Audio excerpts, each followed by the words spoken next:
Chew on this. Current figures of how much food waste happens worldwide each year are so high, they're hard to digest. Now, while experts have a tough time pinning down the exact number, it's estimated that individuals and businesses combined throw away up to 50% of the food produced in the US annually. That's nearly 130 billion tons of food waste. And if we're looking at the naughtiest citizen offenders, that can be as much as 350 kilograms of food waste for one human being in a year. Hey everyone, it's Amber from Sustainable Jungle, where we share sustainability tips, tricks, hacks, products, brands, and stories to better our planet. And today, I want to talk to you about one of the most pervasive forms of waste around. And no, it's not plastic. It's actually something we don't talk nearly enough about, and something you almost certainly generate on an almost daily basis, possibly without even knowing how bad it is. And that's food waste. You see, as bad as it is to send plastic and other non-biodegradable materials to landfill, where they'll sit for hundreds of years and never break down except for into microplastics that make their way back into the food chain.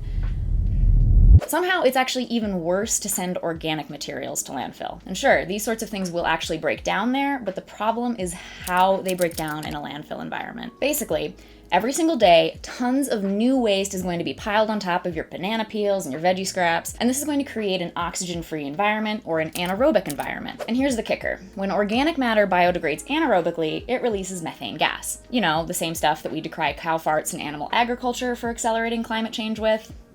And yes, methane gas is 26 times more potent of a greenhouse gas than carbon dioxide. So if we have a fart twisted over cow farts, why aren't we more concerned about the fact that food waste is creating 3.3 billion tons of greenhouse gas emissions every single year? Food waste is basically a colossal FU to our planet. And not because of all these completely unnecessary emissions, but because it's also something that can be so easily recycled back into something that's not only not environmentally detrimental, but something that actually has a really positive impact, regenerating soils and returning that which was taken from the soil to grow the food in the first place. The process by which we can do that is called composting.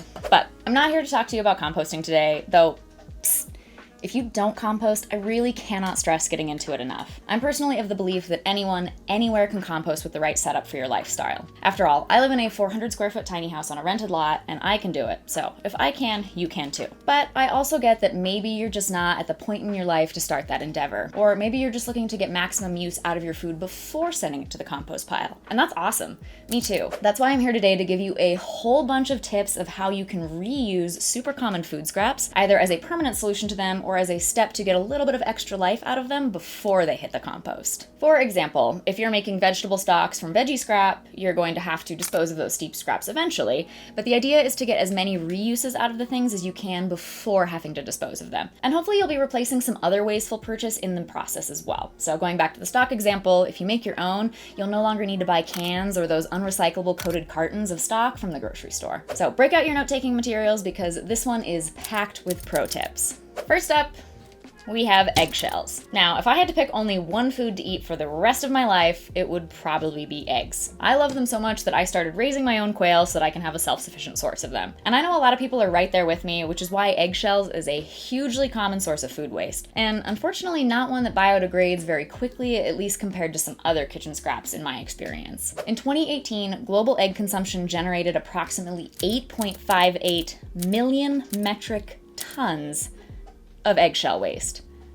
That's a lot of eggs. Fortunately, they're also one of the most useful scraps that you can generate. So if you raise poultry of any kind like I do, you should definitely be feeding those shells back to your birds. Hens need extra calcium to be able to create those eggs in the first place. So in addition to free choice oyster shells, I add some grind up eggshells to their feeder. Now, you will want to dry the eggshells first so that they don't stink, but you can either do that by air or in the oven. I tend to prefer the latter because it's a little bit faster. It only takes about 15 minutes on 300 degrees Fahrenheit to properly dehydrate the shells. This way, I also don't really find I have to rinse them, whereas if you're leaving them out to air dry, you're definitely going to want to rinse any albumin residue off to prevent odors. And then I just grind them up with a mortar and pestle and add them to the feeder bucket. Now, if you don't raise birds, you can use the eggshells as a calcium supplement for yourself. Once the shells are dry, instead of grinding them in a mortar and pestle, pop them in a blender or food processor, and then turn them into a really fine powder that you can add to smoothies, oatmeal, or your favorite baked goods. And sure, there's multiple ways to use eggshells directly in your garden as well. You can use mostly intact eggshells as seed starting capsules, for instance, or you can sprinkle crushed eggshells around the base of plants to deter pests like slugs, snails, and caterpillars. At number 2, we have onion ends and skins. So you finish chopping up that onion,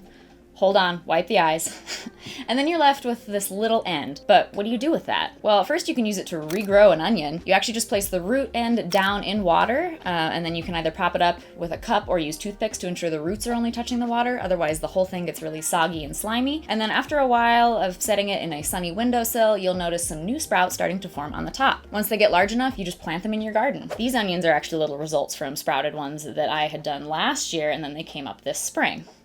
So just don't forget to check on the water level every couple of days to ensure the roots that have a constant access to water. And P.S., you can do the same thing for cabbage, bok choy, celery, and lettuce. Otherwise, just go with the tried and true classic method and pop those onion ends in a bag and put it in your freezer, and then wait until you have enough to boil it down into your own vegetable stock. Now, what about onion skins? Well, you can actually add those to the stock as well, and they'll give it a really nice bronze color rather than the pale yellow one that homemade stock tends to get because you're not adding any synthetic artificial color additives to it. Or you can actually get really creative and try dyeing clothes, fabrics, and yarn with onion skins. Yellow and purple onions work best here, but they do give you a really nice earthy hue for your fabrics. All right, caffeine addicts, raise your hands. What are you doing with all those discarded grounds? I have a whole bunch of them that I make every single day. And hopefully you're doing something with them, like maybe making a coffee ground scrub to use on your face, scalp, and body. And that's really easy to do. All you have to do is take 1 cup of used coffee grounds, 1 cup of sea salt, Epsom salt, or sugar, your choice, 5 millimeters of a neutral carrier oil, like coconut oil, and if you like, adding a few drops of your favorite essential oil, but make sure you're doing something that's safe and doesn't bother your skin. And then you just lather it over your skin. The coarseness of the grounds will provide extra exfoliating benefits, while the caffeic acid, which is an antioxidant, may actually boost collagen levels, reduce premature aging of cells, and protect the skin from sun damage and improve circulation. Next up, let's talk about citrus peels. Citrus peels are another really tricky one because A, they take a little bit longer to break down, and they can also acidify your compost pile in doing so, and B, you can't feed them to your chickens. So if that's your first means of food waste disposal, it doesn't really work for this one. But I do have 2 things that I love doing with them. First is drying the peels to use as tea. I mostly do this with orange and lemon peels, tearing them into really small shreds and then adding them to my dehydrator. And then after a few hours, I just add them to a jar, and then I can use it to make my own tea blends, like ginger root and lemon peel tea. They're also really perfect for making your own DIY non-toxic cleaning spray. You're just gonna take your peels, add them to a jar with plain white vinegar, seal it, and then leave it steep all by itself for a couple of weeks. Then just strain out the orange peels, lemon peels, whatever, and dilute it in water with about a 1-to-1 ratio, and you have a super simple citrus scented cleaning solution for stoves, counters, floors, more, whatever you want to use it for. Speaking of peels, let's talk about banana peels. Now, banana peels might not exactly make a good tea for humans, but they do actually make an excellent tea for your plants. So once you peel your banana, simply store the banana peels in a jar, fill it with water, and leave it sit for a couple of weeks. And then remove the peels and any small bits of the, little stuff that's floating in there, strain it all out, and then you can use it as a concentrated fertilizer directly for potassium-loving plants like strawberries, tomatoes, potatoes, leafy greens, and peppers. But before you steep, make sure that you rub the soft side of the banana peel on the leaves of your houseplants to shine them up and remove any dust, which is also really great for the plant health. Next, we have potato skins. Now, if you're like me, you don't really have this form of food waste very often because I just eat the potatoes, skins and all. But if you're not a huge fan of potato skins, you can still save them, pop them in the air fryer with a little bit of olive oil, and boom, you have your very own potato chips. But it is important to know that if the flesh is green or if it's sprouted like this one here, you don't want to eat those skins because it's going to contain high levels of glucoalkaloids, which are a natural toxin. So instead, if you have any sprouted potatoes, plant them. Or if they're not quite sprouted enough, but you don't want to eat them still, you can place them in a brown paper bag with some holes and a damp cloth, and then just re-wet the cloth every couple of days as needed and wait for the potatoes to further sprout to a more plantable state. Usually you're going to want to do it when each tuber, which is the thing coming off of the potato, is about 1 inch long. At number 6, we have radish greens. Now, isn't it a cruel irony that the radish is the smallest part of the plant compared to all these greens that we get with them? Now, while these greens are admittedly a little bit coarse for direct consumption, you can smooth out the bite of radish greens by putting them in a pesto. So simply replace the usual basil, or we use way less of it. I like to do a 50-50 split of radish greens and basil, and then you can basically just get a really nice hearty version of pesto with the same other ingredients, and then you just blend it up and enjoy. Next up, we have stale bread. Now, this loaf is not stale, I just took it out of the oven.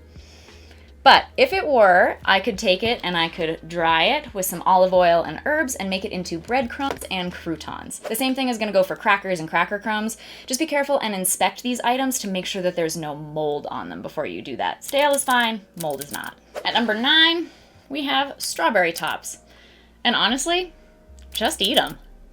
But if that's a little bit too much roughage for you, instead you can add them to your water for a little bit of a fruit infusion, steep them in a bottle of white vinegar for a few days to make strawberry-infused vinegar that's great on a summer salad, or store them in a bag in the freezer to use as a little bit of green additive to your smoothies. Next up, kale and broccoli stalks. And look, I get it. Some veggie stalks are just a little bit too woody to want to eat raw or even lightly cooked, and these qualify. But they are still perfectly edible, so you can actually stave the stems in the freezer and then use them to make a kale and broccoli stalk soup.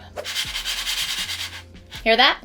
That is the sound of my very favorite food scrap snack, and that's pumpkin seeds. So if you're carving up a pumpkin this Halloween, please do not throw away the seeds. Instead, rinse them thoroughly, toss them in some olive oil and salt, lay them out on a baking sheet, and bake until they're crispy but not burnt. Usually it's about 15 minutes on 350 degrees. And then while you're at it, be sure that you don't throw away the actual carved pumpkin either once All Hallows Eve is over. Check with local farmers first. Many of them are more than happy to take these off your hands and use them to feed their livestock. Next up, we have pickle brine. So if you finish a jar of pickles and you're wondering what to do with all this leftover liquid, well, first thing you can do is reuse it in pickling. So I make all of my own pickled produce from garden fresh veggies, so I always reuse my brine at least once, but not more than twice, just because it doesn't really tend to flavor it that well if you do it more than that. And you can also actually drink it directly. I know some people who love pickle juice.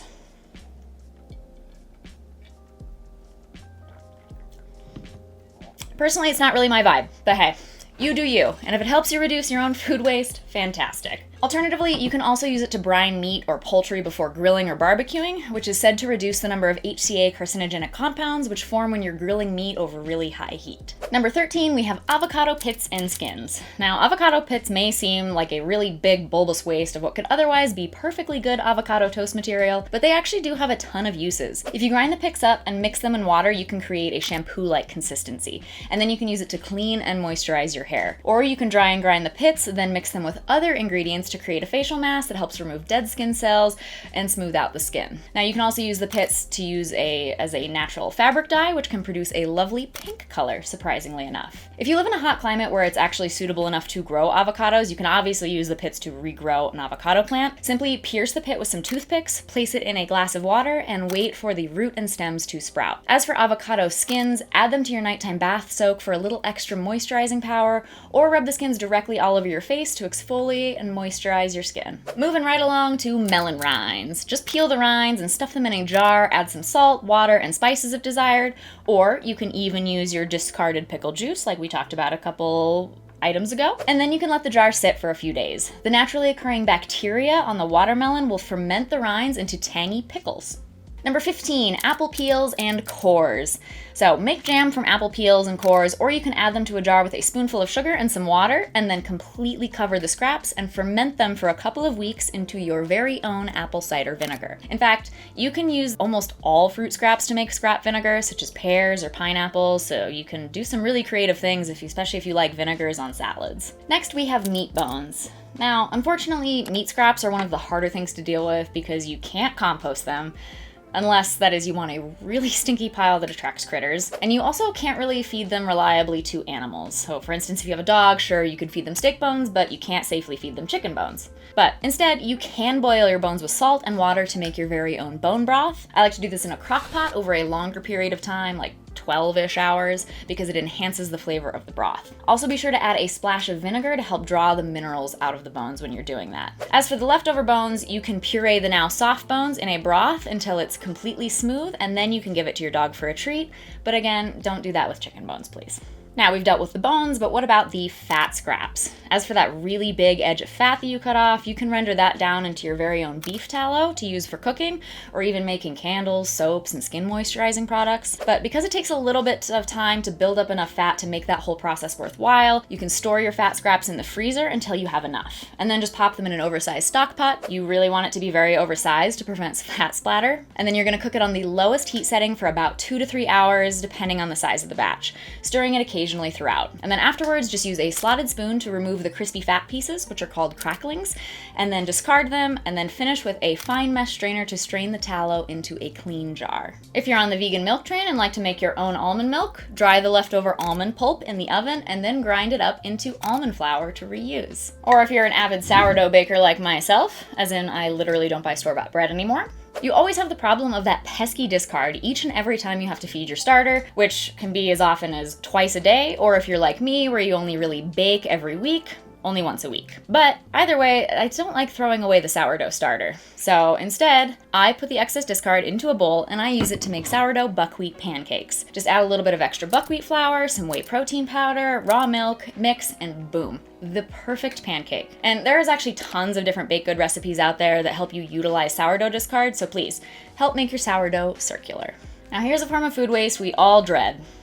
Bad red wine. But you can turn wine that's gone bad into red wine vinegar and then use it on salads or for cleaning. It is a little bit of a process though, and it takes a couple of months. It's mostly hands-off work, I might add, but it does take time. So check the description below for a complete recipe for this one. If you want a simpler solution, you can just cook with it, like using it as a meat braise or adding it to a crock pot roast. You won't notice if the flavors have gone slightly sour when you're doing this. At 21, we have my favorite food, cheese. Now, unfortunately, if you get some dried out cheese that hasn't yet gone bad, keep it and use it to make macaroni and cheese. And speaking of cheese, and I know that this one isn't going to apply to a ton of people out there, but if you make your own cheese like I do when you can, you probably hate all of that whey liquid that separates during the fermentation process. And if you don't make your own cheese, consider this. So when I make cheese, say I'm taking half a gallon of milk and making it into cheese, that half gallon of milk only gives me about a cup and a half of solid cheese in the end, and the rest of that is just discarded whey waste byproduct. And that's the waste associated with every single block of cheese, tub of ice cream, yogurt, whatever that you eat. But it doesn't have to go to waste in your own kitchen. You can use it in place of water when you make pizza dough and other baked goods, or you can just keep it in a jar in the fridge for up to a week and use it in smoothies as a cheap protein additive.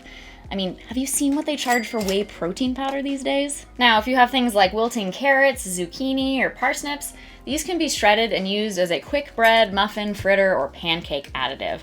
Now, everyone raves about banana bread from overripe bananas, but that's because you've never tried my whole wheat chocolate chip zucchini muffins. Okay, that was a lot, I know. So please make sure to like and save this video so you can come back to it in the future whenever you need a little bit of a refresher on what to do with those now less than fresh fruit ends. I'm also going to make sure to link to a bunch of the different recipes that we referenced here today in the description below so you can get the full step-by-step guide. And if you have any other suggestions about food scraps that I didn't cover here today, or things that maybe you can do with the food scraps I did cover that I didn't note, please drop me a message in the comments. I'm personally always looking for more ways to get as much out of my food scraps as I can, so your comments are much appreciated. And otherwise, that's all I have for you today. Thank you so much for tuning in, and remember to subscribe to our channel for more food waste tips and so much more. Once more, this is SJ's Amber wishing you a fabulous food waste-free day.